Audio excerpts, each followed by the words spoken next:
Hey Alasdair, it's Sam again. I don't know if this phone call is getting through to your TARDIS. I thought I was going to see you in May 2005, but I don't think you're anywhere around. Give me a call when you get this message. Thanks again, bye.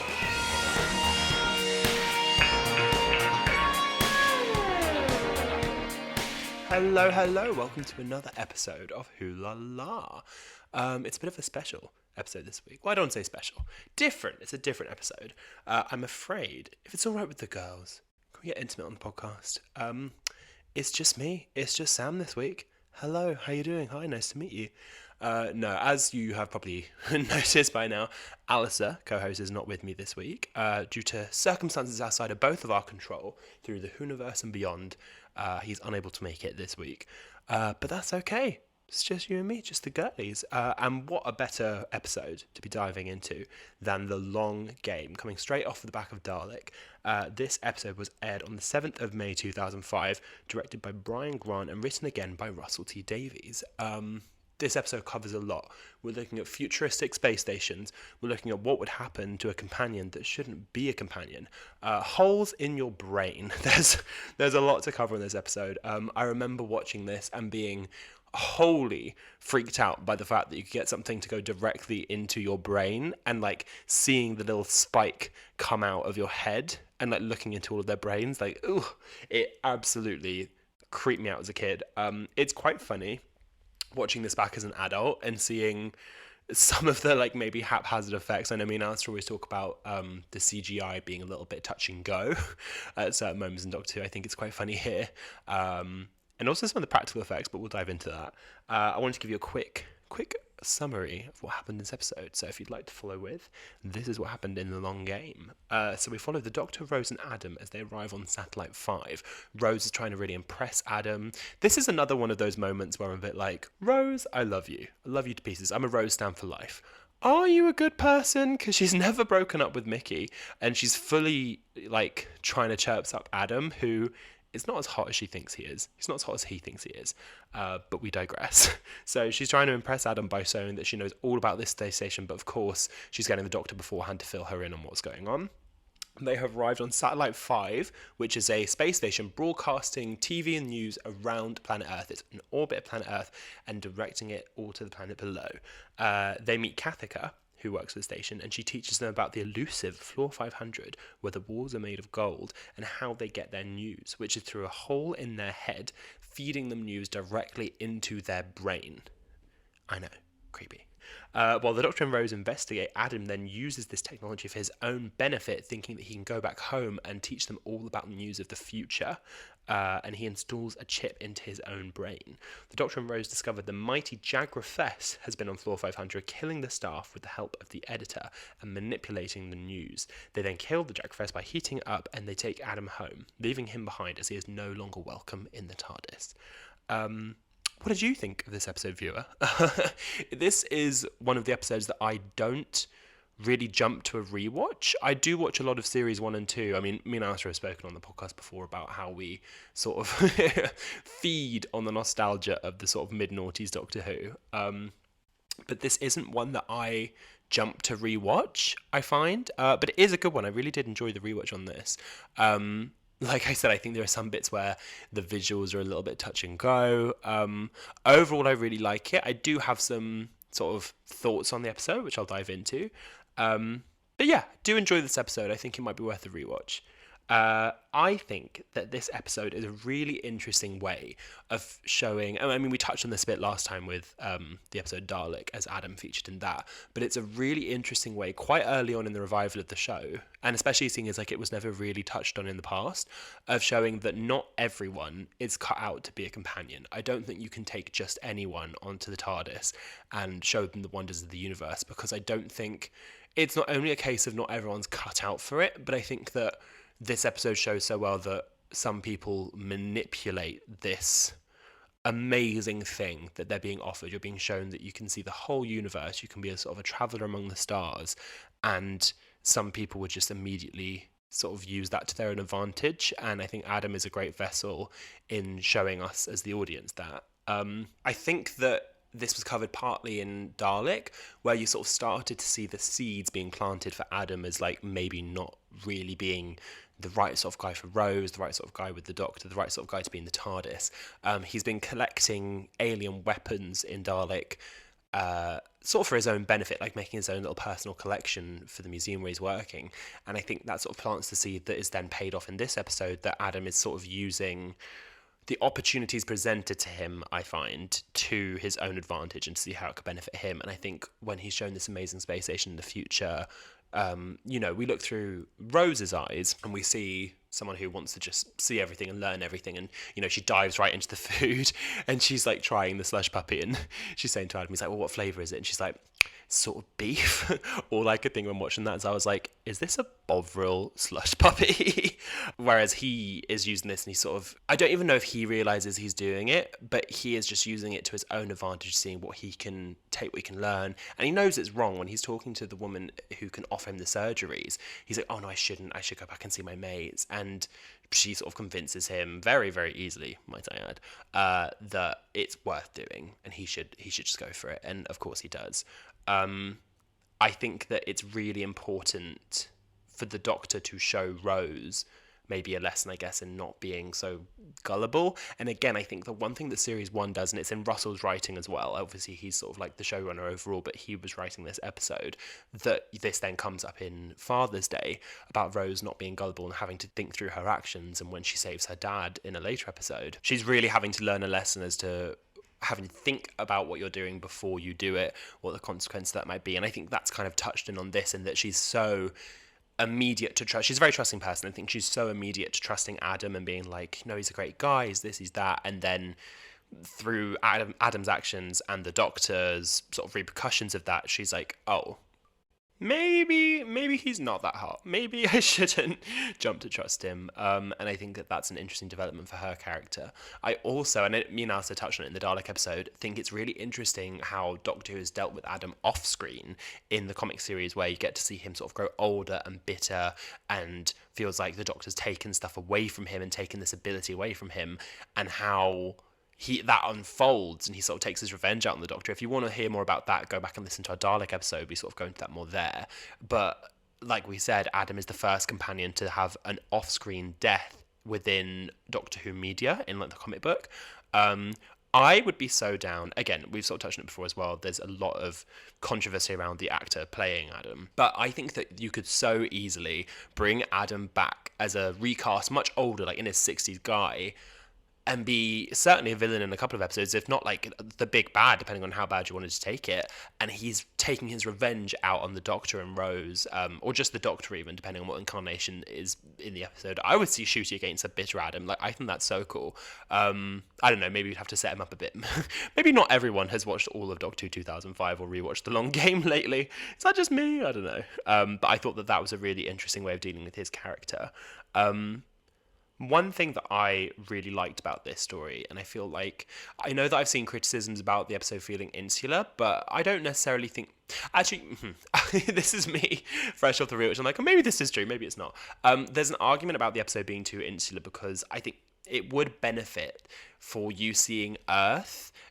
We're kind of being taught that like the human race has been stunted, the news is being manipulated, and it's sort of like stopping the progression of the human development. I think it would have benefited from the Doctor and Rose maybe popping down to Earth and seeing how that is. I don't really know what in, millions of years in the future how the human race is meant to be, but obviously the Doctor should know, and he's like, oh no, this is really alarming, you're not where you should be. I think that the story could have benefited from going down to Earth. I understand it was probably like a budget constraint or something as to why they didn't do that, but that probably would have helped make the story feel like it had a bigger scope. I think what this story really, really does well, and it's something that Russell's writing does well, is in the individual characters. Kathika, who they meet really early on, she has a full character development within the episode. She's just kind of like a blind sheep. She hears about Floor 500 and she's like, I really want to get there, I want to get the promotion, I want to reap the benefits of my hard work. And she kind of has to have the rose-coloured glasses taken off and realise that the system might be a bit more corrupt than she's allowing herself to think.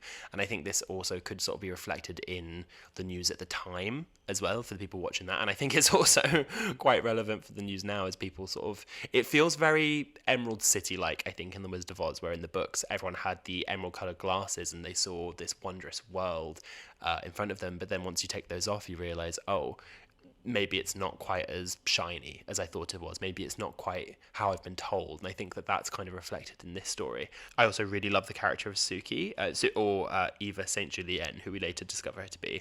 She's played by Anna Maxwell Martin, who's in Motherland. And if any of you haven't watched Motherland yet, it is amazing. It's a complete like sort of left field from Doctor Who, but it is so good. You really need to watch that, and you really need to watch her in that. I think that she is a really interesting character as like a double agent, and I think she is kind of the audience's gateway into seeing what life is like on Earth and how she's kind of fighting the gaze over the news and how people are manipulating the news and really wanted to find out the truth.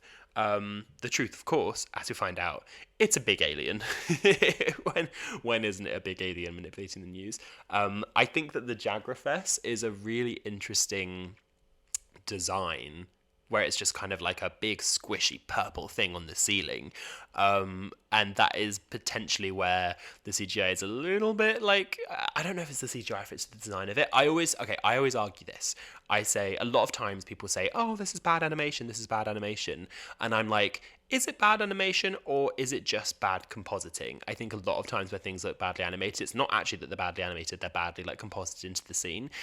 To be fair, I don't think the compositing's bad in this. I just think maybe it's the design of this big, squishy, wet purple mouth on the ceiling, and I'm like, why are you manipulating the news? I don't know if that's like a weird connection for me. I think a really, really great addition to this episode is the editor, played by Simon Pegg, which I think is a huge name to get at this time. I'm pretty sure like Shaun of the Dead was coming out around this time. Like, he was a really, really big name. His colleague Nick Frost has obviously appeared later in Doctor Who with Peter Capaldi playing Father Christmas. But I think that you really need a character like the editor in an episode like this. I think you need a human grounding, a real manipulative person who himself, you find out, is actually just a pawn in the whole game. Because you know what? It's a long game. Oh my god, at that one point where the Doctor went, someone's been playing a very long game, I was like, oh, he said the thing. But I do think that having a character like Simon Pegg in this really does help ground the story, and I think you're allowed to be fantastical as a writer making a monster like the Jagrafess. I think it's quite similar to the Nestine consciousness, where it's not really talking or anything, it's just kind of a big alien thing, and it's there. And I think you then need someone like Simon Pegg character to talk to the Doctor and Rose and reason with them and learn about them. And I thought it was a really great connection that, you know, Adam, he's trying to benefit himself, and in doing that he then opens himself to the Jagrafess, and then they use his thoughts to get to the Doctor. And I think that's where it then proved Adam's mistake was not just a mistake, but it was really, really becoming dangerous. I think how this whole episode connects later to the finale is a really good point. This is really, I think, a good example, because a lot of people, like I said, it's not one that I rewatch a lot, and it's one that people might sort of skip through. I think that this is a really great, I'm going to make this whole sound like such a big metaphor, it's a really great pawn in the whole game of series 1, and I think having this episode written by Russell T Davies, who has the whole plan for the series, was really smart, because it can feel a little like a filler episode, but it really does filler the season together. That was a terrible joke. It connects the season together. I think that having Adam coming from the Dalek episode, where the Doctor had so much raw emotion and like was trusting him to come on board, and then screwing him over when they brought him to Satellite 5, the Doctor then gets overly confident, I think, about what he's doing, and he knows what he's doing is right. And then later in the end of the season, when they come back to Satellite 5, the Doctor realises he might have made a mistake, and humanity have become even more stunted, and they're just sat watching all this TV, and it's to do with the effects of what he did. And I think that that was a really interesting repercussion of his actions. I think that Russell clearly knows what he's doing for the season, and he's using this episode as a pawn in the whole story. And I think that this is a really important part of when later in the season, when the Doctor does end up back on Satellite 5, and he does obviously realise that he's made a mistake, it's where he has to sort of look back on what he's done and think, am I always in the right? Am I always doing the right thing? Or am I just doing what I think is right? And that was interesting. But yeah, overall, I think that this episode is a fun addition to the series. I think that there's some amazing acting from some of the side characters in this. I would have very happily seen some of the characters like Kathika come back and become like regulars or pop back, like how in series 5 you saw Queen Elizabeth come back a couple times. I would have quite liked to see Kathika maybe come back, or even like a descendant of Kathika, because it's set 100 years later in the finale, come back. I think that that was really, really interesting. But no, I love this episode. I thought it was a really fun filler. I do think it has a couple of like maybe dodgy moments, but I think overall a really, really great addition. What did you think of this episode? You should all off the back of this rewatch it. Alasdair, what did you think? Oh yeah. Oh no, you're not here. Okay, sorry. Do you guys want to hear some fun facts about this episode? So Simon Pegg apparently had some great difficulty saying the full name of the Jagrafess, which is, and let me see if I can get this right, the mighty Jagrafess of the Holy Hadrojasic Maxoredafa. Okay. So I can't say it, so I fully think that's funny.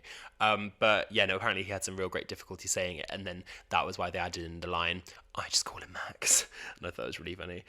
One thing that I remember noticing when I watched the episode, even when I would have been like 7, is when Adam sort of throws up and they've kind of compressed it and they're like, oh, and bonus is that we freeze the waste.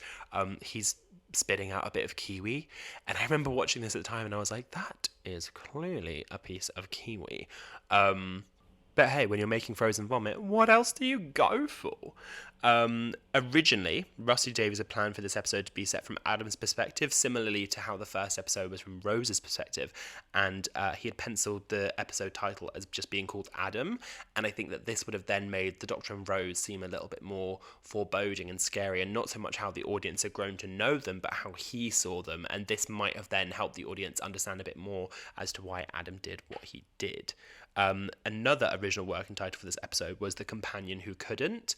I do think a lot of these working titles, I'm really glad they changed into what they did, because they sound very like Brothers Grimm sort of fairy tale-y almost, The Companion That Couldn't. So I'm quite glad that they changed that in the end. And one other thing of note is that Adam is the only known companion to be revoked due to bad behaviour. A lot of companions have been sort of left behind by the Doctor, often for their own safety or because he can't bring them with them. So Sarah Jane Smith obviously had to leave the Doctor because he was going home, the 4th Doctor, and wasn't allowed to bring her with him. He had to remove Donna's memories and leave Donna on Earth because for her own safety he couldn't bring her with him anymore. Adam is the only person who he left due to bad behaviour and due to not being able to trust him. And you know what? I think that's all I've got here, ladies and gentlemen. I know this is a bit of a weirder week. We originally had planned the soundtracks episode. Alasdair has put together this amazing, I'm so excited for you to listen to it, I've heard some bits of it, an amazing episode where he looks over the soundtracks from Classic Who, New Who, looking towards the future. So you'll have that next week, and you'll have my amazing co-host Alasdair back with me. But thank you so much for sticking with me on this episode. If you would like to continue the conversation of the long game, you can do so on our Twitter and Instagram, both at Wholala Pod. You can also rewatch old episodes of the podcast on our YouTube channel, again, Wholala Pod. Keep the discourse going. If you give this a like, share, a 5-star review, that would be amazing. And thank you for sticking with us on this little corner of the universe. We love having you with us every week, and I've just realised this is the last one before Christmas. Alice had to not be here for the last one before Christmas.